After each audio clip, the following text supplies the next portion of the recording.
ఓం నమో వెంకటేశాయ. చాలామంది ఈ యొక్క కార్తీక మాసంలోనూ పర్వదినాల్లోనూ ఉపవాసం ఉండి ఆలయానికి వచ్చి ఆలయంలో తీర్థం తీసుకోవచ్చా, ప్రసాదం తీసుకోవచ్చా అని సందేహాన్ని వెళ్ళబుచ్చుతూ ఉన్నారు. దయచేసి ఒకటి గమనించండి. ఉపవాసము అనగా భగవంతుడికి చేరువలో ఉండడము, భగవత్ నామాన్ని మనస్ఫూర్తిగా ఆ రోజంతా కూడా స్మరించడము, భగవత్ కార్యక్రమాలు చేపట్టడము, భగవంతుడి సేవలో ఆ రోజంతా కూడా పరితపించడము, ఇది ఉపవాసము. అంతేకాని ఏమీ తినకుండా తాగకుండా మనకి నచ్చినట్టుగా ఆ రోజంతా గడిపేసి ఉపవాసము అంటే అది ఉపవాసం కింద రాదు. కావున ఉపవాసము అనగా భగవంతుడి సేవలో ఎక్కువ సమయాన్ని గడపడము. అంతేకాకుండా ఈ శరీరానికి ఆ రోజు కొంత విరామాన్ని అనగా తిండికి విరామాన్ని ఇవ్వడము. ఇలా విరామం ఇస్తే కనుక శరీరం ఆరోగ్యంగా ఉంటుంది అని ఒక ప్రధానమైన కారణము.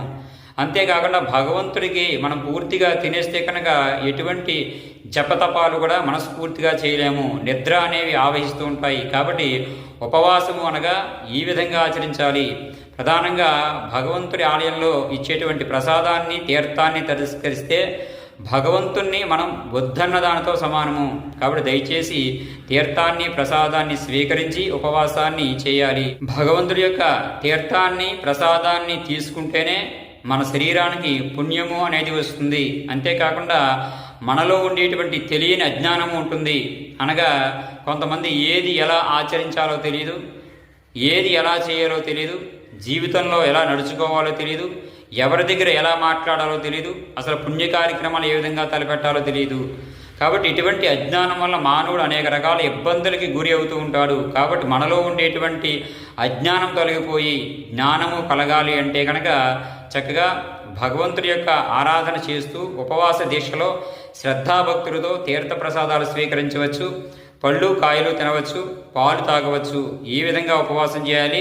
ఇంకా శరీరానికి కష్టంగా ఉంటే కనుక ఆ రోజున చక్కగా ఏదైనా ప్రసాదం వంటివి చేసుకుని తినవచ్చును.